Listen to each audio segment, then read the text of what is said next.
Comedy के बेताज बादशाह, king of comedy, यहाँ पर फनकारों की एक बड़ी तादाद जो है वो मौजूद है। यादगार वाकया यही है, वो सारी जिंदगी सोने नहीं होए, मैं सारी जिंदगी ਵੱਡਾ नहीं ਹੋਇਆ। ਅਮਾਨੁੱਲਾ ਸਾਹਿਬ ਦਾ ਖਲਾਤ ਨਹੀਂ ਪੂਰਾ ਹੋ ਸਕਦਾ ਤੁਹਾਡੇ ਪੰਜਾਬ ਦੀ ਕਾਮੇਡੀ 'ਚ, ਭਾਵੇਂ ਕੋਈ ਮੂੰਹ 'ਚੋਂ ਅੱਗ ਵੀ ਕੱਢ ਲਵੇ। ਹੋ ਬੱਲੇ ਨੀਲ ਕਣਾਈਆਂ ਨੀਲ ਕਾ ਮੇਰਾ ਤਨ ਮਨ ਨੀਲੋ ਨੀਲ ਉਹ ਮੈਂ ਸੌਦੇ ਕਰ ਲੈ ਦਿਲਾਂ ਦੇ। ਆਹਾ ਅਗਲੇ ਨੂੰ ਭਾਵੇਂ ਮਜ਼ਾ ਆਵੇ ਭਾਵੇਂ ਨਾ ਆਵੇ, ਆ ਬੜਾ ਮਜ਼ਾ ਲੈਂਦੇ ਸਨ। अमानुल्लाह की यादें तो हमारे सीने में हैं, वो हमारी धड़कनों की तरह है। आज जैसे कि वालिद साहब की बरसी है और बहुत ही खूबसूरत इंसान थे, बहुत अच्छे इंसान थे। वालिद साहब वैसे तो बड़े पोलाइट आदमी थे, बड़े प्यार करने वाले, और ज़िंदगी में कभी उन्होंने मुझे डांटा नहीं, कभी किसी बच्चे को भी उन्होंने। हर बात ही उनकी मज़ेदार। तो अमानुल्लाह थिएटर का एक ऐसा हीरा था। अमानुल्लाह एक अहद का नाम था। आर्टिस्ट तो वो थे ही बहुत बड़े, वो इंसान बहुत बड़े थे। हमारी तो ज़रूरत नहीं होती थी अमान साहब को जुगत लगाने की, क्योंकि वो हमारी एकेडमी है, हमारे बॉस हैं, हमारे सर हैं। अस्सलाम वालेकुम नाज़रीन, मैं हूं आपका मेज़बान शहीउद्दीन। नाज़रीन, इस वक्त मैं मौजूद हूं अलहमरा में, जहां पर कॉमेडी के बेताज बादशाह, किंग ऑफ कॉमेडी अमानुल्लाह को खराज अक़ीदत पेश करने के लिए उनकी तीसरी बरसी के मौका पर यहाँ पर फ़नकारों की एक बड़ी तादाद जो है वो मौजूद है।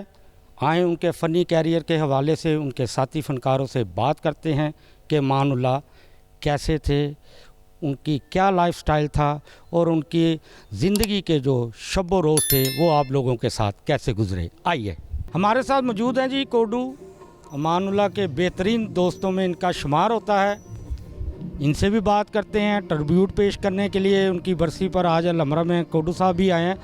कोडू भाई कैसे इंसान थे और कोई ऐसा यादगार वाक़या जो पब्लिक के सामने ना किया और आपके साथ उन्होंने शेयर किया हो? आपको सबको पता है अमानुल्लाह साहब कैसे थे और सारे फनकार कैसे हैं। अब इनकी महक हमें खुद महसूस करनी चाहिए। वो तो महक देख चुके हैं, अब कोई इस नाक से सूंघ रहा, कोई इस नाक से सूंघ रहा, वो उसकी मर्ज़ी है। तो लिहाजा फूल थे, फूलों ने हमेशा खुशबू दी, अब भी फूल मौजूद हैं। कोई यादगार वाक़या अमानुल्लाह का जो आपके साथ गुजरा हो? यादगार वाक़या यही है, वो सारी ज़िंदगी सोने नहीं होए, मैं सारी ज़िंदगी ਵੱਡਾ नहीं होया। अस्सलाम वालेकुम। सबसे पहले टीवी टुडे और बहुत थैंक यू, तुसी आए अमानुल्लाह साहब की बरसी ते। अमानुल्लाह साहब लेजेंड्स दे लेजेंड सन, समझे नहीं, उस्तादां दे उस्ताद। अमानुल्लाह साहब दा खलात नहीं पूरा हो सकता तुहाडे पंजाब दी कॉमेडी च, भावें कोई मुँह चो अग भी कढ़ लवे। अच्छा बब्बू, ये बताएं कि कोई ऐसी उनकी कॉमेडी, कोई ऐसा करैक्टर जो आप दोनों ने मिलकर स्टेज पे किया और वो यादगार बन गया हो? मेरे उस्ताद जी बब्बू बराल साहब ने तो अमानुल्लाह साहब ने एक रोल किया सी अन्ने दा शर्तिया मिठे, तो वो फिर अल्लाह का शुक्र है कि उस ही रोल च उस्ताद जियां की जगह फिर मैं उन्होंने नाल अमानुल्लाह साहब ने अन्ना किया। दो नबीने बने साढ़े खबरहार शो विद आफ्ताब इकबाल च, तो बड़ा प्यारा निज़ाम। तो उन्हों दी गल्लां तो मरदे दम तक हसाउंदे गए ने। आतिफ असलम उन्हों का पता लैन आया हस्पताल डॉक्टर हॉस्पिटल, तो उन्हें निकर जी पाई सी ते टी शर्ट पाई, तो वो हुण वेख रहे ने कि उंज ही आ गया है खाली हाथी। तो उन्होंने कहते हैं जो किसी का पता लैन जाइए ना तो जेबां वाले कपड़े पा के आई थे। यानी कि फिर वो सिलेंडर रह गया उन्होंने उत्ते कमरे च, ऑक्सीजन लगी सी, तो गड्डी च बहन लगे ने, तो छुट्टी हुई हॉस्पिटल चों, तो उन्होंने टीपू ने कहते हैं अपने पुत्र को, टीपू वो कित्थे ही, कहता भाई की, कहता वो मुकद्दर का सिलेंडर। ये उन्हों दी गल्लां ना भुल्लण वालियां। अमान सोना एक लोते शगिर्द अमानुल्लाह के, गंडा बंद शगिर्द, और शक्ल भी देखें उनके साथ मेरी है अमान सोना की।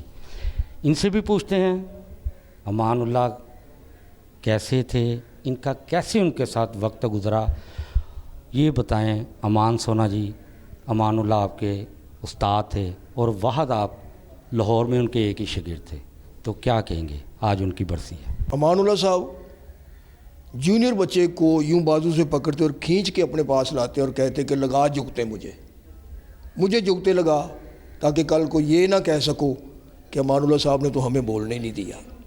अमानुल्लाह साहब का मैं सबसे पहला शागिर्द हूँ और बाकायदा रस्मी शागिर्द हूँ। तब ये उस वक़्त के जो लेजेंड आर्टिस्ट हैं हमारे, मज़हर शाह साहब, सावन साहब, सुधीर साहब, जितने भी नामवर आर्टिस्ट थे, इन सब की पैरोडी करके ना तो गोलियाँ बेचा करते थे।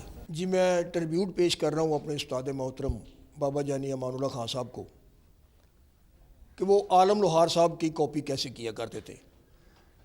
हो बल्ले नील कणाइया नील का मेरा तन मन नीलो नील वो मैं सौदे कर ले दिला दे हा अगले नूं भावें मज़ा आवे भावें ना आवे आप बड़ा मज़ा लेंदे सन। मैं सौदे कर ले दिला दे मैं धर ले नैन वकील और रब वकीली ना करे ते बंदा कौन वकील सो जा ना यकीन दे हा मदर शाह साहब की पैरोडी बहुत किया करते थे। उनका अंदाज क्या था मदर शाह साहब का, अरे जट्टी जी कौन जान दी आज चौके रेड़ी से सट लेना हा। अमानुल्लाह की यादें तो हमारे सीने में हैं, वो हमारी धड़कनों की तरह है, इसलिए कि वो हमारा बच्चा था। मैं उसके लिए सिर्फ एक बात कहूँगा, मेरे 11 बच्चे हैं माशाल्लाह, सब अपने अपनी जगह पे हैं। मेरे बच्चों से ज़्यादा वो मेरा एहतराम करता था। इससे बड़ा मेरे पास मुसद्दिक़ा कोई ऐसी बात नहीं। बाकी तो सारी ज़िंदगी उसकी हमारे साथ हंसते खेलते गुजर गई। इत्तेफाक ये हुआ कि ज़िंदगी में जो पहला कैमरा रोल किया, फर्स्ट एक्ट जो उन्होंने किया स्टेशन से, जब वो वहाँ कुछ फ़रोख्त कर रहे थे और वहाँ से वो उनकी आवाज़ें सुन के, मैं उनकी बातें सुन के उन्हें ले आया, तो 4 सीन का 3 सीन का एक रोल था। फिल्म हिम्मत थी, 1973 की बात है। कोई ड्रामा, कोई स्टेज, कोई कुछ नहीं था उस वक्त अमानुल्लाह का। फर्स्ट टाइम वो मेरे साथ उन्होंने हिम्मत में जो है वो बतौर एक्टर काम किया और इसका एहतराम वो सारी ज़िंदगी करते रहे। अमान साहब के साथ लास्ट टाइम मैंने अमान का टूर किया था, पाकिस्तान हाई कमीशन ने हमें बुलाया था। तो मैं चूँकि शुरू से ही अपने बड़ों का अदब करने का आदी हूँ, मैंने बड़ी उनकी यानी देखभाल की। तो उन्होंने झोली उठा ली और मुझे बड़ी दुआएं दी कि यार अल्लाह पाक तुहानू बड़ा देगा, तुसी बहुत खानदानी ये वो जो भी हो उन्होंने दा स्टाइल सीखिया। लेकिन एक गल जड़ी है ना वो ये सी कि वो कहते हैं ना कि आँख वाला तेरे जोबन का तमाशा देखे। तो वो एक स्टार्ट दे विच मेरी परफॉर्मेंस सी, फिर उस तो बाद मैं परफॉर्म करके इन्होंने बुलाना सी। तो ਜਿਹੜੀਆਂ आइटमां मान साहब ने मेरी क्रैश कर दियां सन ना, वो मैं छड़ दी हैं। वो जिसले मैं छड़ दी मैंने ये हैगा सी कि यार ये सुपरस्टार है, मैं इन्हां दे नाल आया इन्होंने प्रेजेंट करना से, तो मेरी तो कोई हैसियत नहीं, लेकिन ये चूँकि बहुत बड़े आदमी ने इस वास्ते इन्हां दी परफॉर्मेंस को प्रॉब्लम ना आवे। जो मैं परफॉर्म करके थले उतरिया और ये परफॉर्म करन गए ने, इन्होंने बुलाया, इन्होंने परफॉर्म करके थले आके तो ऐं करके इन्होंने फिर उन्होंने झोली चुक ली कि सीकी साहब तुसी की समझते हो कि मैंने पता नहीं लगा तुसी की कीता। और याद रखना ताड़ी सारी ज़िंदगी कंड नहीं जे लगनी, तुसी सदा बहार रहोगे, मेरियां दुआवां तुहाडे नाल। तो वो वाले हिसाब है कि हज़ारों साल नरगिस अपनी बेनूरी पे आंसू बहाती है, बड़ी मुश्किल से होता है चमन में दीदा फैर पैदा। हमारे साथ मौजूद हैं जी अमानुल्लाह की बेटी नूर अमानुल्लाह, इनसे भी पूछते हैं कैसी शफ़क़त थी बाप की आपके साथ, और कोई ऐसा वाक़या उनका आप शेयर करें अपने ऑडियंस के साथ, व्यूवर्स के साथ। बिल्कुल जी, थैंक यू सो मच शजर भाई, आप इस मौजू पर बात कर रहे हैं। लेकिन आज जैसे कि वालिद साहब की बरसी है और बहुत ही खूबसूरत इंसान थे, बहुत अच्छे इंसान थे। वालिद साहब के जाने के बाद एक बाप की शफ़क़त की तो कमी महसूस होती है डेफ़िनेटली, लेकिन सबसे ज़्यादा जो कमी महसूस होती है वो एक बेहतरीन दोस्त की होती है। वो बहुत अच्छे साथी थे और ना सिर्फ उनके फ़ैन्स एक बहुत अच्छा बेहतरीन कॉमेडियन मिस करते हैं, बल्कि हम भी एक बहुत अच्छा बेहतरीन कॉमेडियन मिस करते हैं। मुझे लगता है कि हमारे इस सोसाइटी में जितने भी स्टैंड अप कॉमेडियंस हैं बहुत बेहतरीन काम कर रहे हैं, फैमिली के लिए बहुत अच्छी कॉमेडी कर रहे हैं, लेकिन वो उस ग्रास रूट लेवल से शुरू होने वाली जो एक कॉमेडी है ना, जो कंपैरिजन है अमीर और गरीब का, मुझे लगता है वो लोग उससे कासिर हैं। और डेफिनेटली हम लोग भी नहीं कर सकते, मतलब वो इंसान कर ही नहीं सकता उस तरह की कॉमेडी, इन चीज़ों को जांच ही नहीं सकता जिस इंसान ने हर ज़िंदगी की हर तरह की ऊंच नीच ना देखी हो। तो बस एक बहुत बड़ा लॉस था, लेकिन अब बहुत अच्छा लगता है जब गाहे बगाहे लोग हमें बुलाते हैं, वालिद साहब के बारे में बात करते हैं और अच्छी गाइडलाइन देते हैं। एक खुशी की बात है हमारे लिए कि ना सिर्फ उनके फ़ैन्स ने, बल्कि ना सिर्फ उनके घर वालों ने, बल्कि उनके फ़ैन्स ने भी उनको ज़िंदा रखा हुआ है। हमारे साथ मौजूद हैं जी अमानुल्लाह के फ़र्जंद अमानुल्लाह, इनसे भी पूछते हैं कि कैसे बाप थे और कोई उनका यादगार जो वाक़या अमानत हम अपने व्यूवर्स के साथ शेयर करें। जी शजर भाई बहुत शुक्रिया। वालिद साहब ऐसे तो बड़े पोलाइट आदमी थे, बड़े प्यार करने वाले, और ज़िंदगी में कभी उन्होंने मुझे डांटा नहीं, कभी किसी बच्चे को भी उन्होंने। तो मेरे साथ, मैं एक बात से परेशान था, तो मैंने कहा अब्बू ये बात ऐसे नहीं ऐसे है, ये देखें ये क्या हो रहा है। अब्बू कहते यार क्यों परेशान होना मेरे होंदे आ, तेरा प्यो जिंदा है, खा पी मौजा लुट। इसी दौरान ना मैं गलती से इशारा काट गया बातें सुनता हुआ, खा पी मौजा लुट इशारे कट, मैं तेरे नाल आ। तो फिर एक वाक़या हो रहा है, मुझे कहते कि मैंने कहा अब्बू ये शूज़ पहने हैं ना मैंने, ये इसे 15 साल हो गए इस शूज़ को, मैं जानबूझ के छेड़ रहा हूँ। वो एक बेन शर्मन के शूज़ थे, मैंने लंदन से लिए थे। मैंने कहा अब्बू इसको 15 साल हो गए। कहते बेटा इन्हों पता लग गया ये कोई पैसे नहीं है, हुण असी इत्थे ही हाँ, साडी जिंदगी इन्हां पैरां 'च ही है, और इन्होंने भी पता लग गया असी मुड़ना किधर है।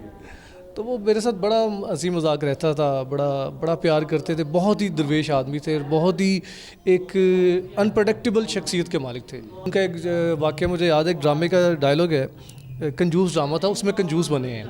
तो वो सुहेल साहब कहते हैं जी मैं सेठ साहब तुहाडे वास्ते मैं अम्ब खरीदन जा रहे हैं। तो अब्बू कहते बेटे मेरी गल सुन मेरी जान, मैं अपनी पूरी लाइफ विच एक करी अम्ब चुपे है। कितनी करी? एक करी।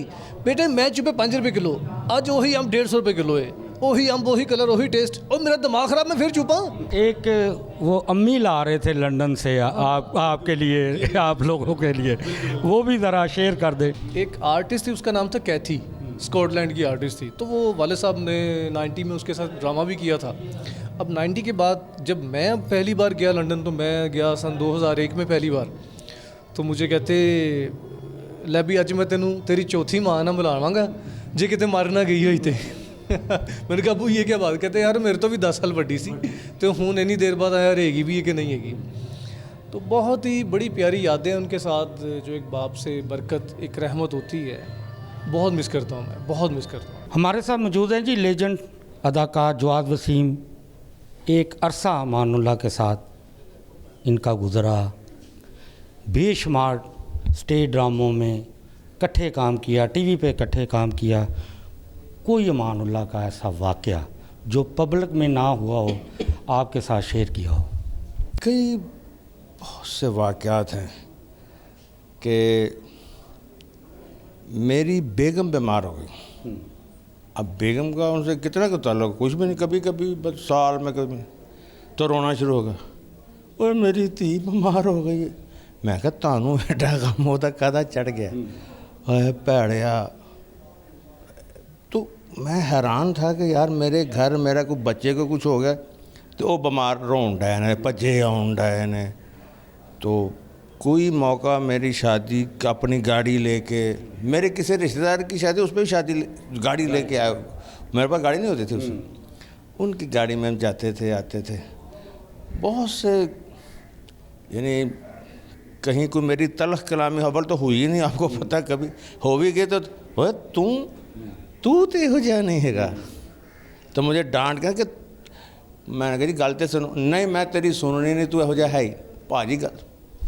ऐसे कहाँ मिलेंगे लोग कि माने ही नहीं कि तू भी तलख कलाम हो सकता है, या नहीं बस तेनों नहीं चल दौड़ जा। अच्छा वाक़या ये है कि हम, ये बात है कुछ 74 की, जब ये आया और यहाँ अलहमरा में आया, तो ये अफंदी साहब का खेल था जाखा बादशाह, तो उसकी रिहर्सल्स के दौरान ही ये भाग गया। हम एक ड्रामा वही वारिस शाह लेके सरगोदा गए, जिसमें 2 दिन के बाद एक आर्टिस्ट हमारा लेट हुआ, तो ड्रामा लेट शुरू करना था।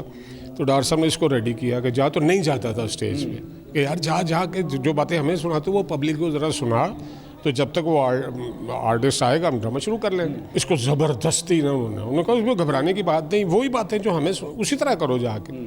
इसने हिम्मत पकड़ी गया, और खैर लोगों ने शोर भी किया गया, ये क्या आ गया, ये क्या आ गया। लेकिन उसके बाद जो रंग जमा है मैं बता नहीं सकता। वो मेरे नज़दीक तो ये पहली परफॉर्मेंस थी स्टेज पे, तो वो लाजमी हिस्सा बन गया। अब डेली हम यही करते थे, उसके फिर पैसे अलग से डॉक्टर साहब देते थे उसे। फिर ये हुआ कि वो डेली फिर उसको कहते थे। अब उसको जहन में ये भी आया कि नहीं, तो जब ये दोबारा सिक्सर यहाँ हुआ है अलहमरा में, अफंदी साहब का ही वो खेल था, तो तब उसका हौसला बढ़ गया हुआ था।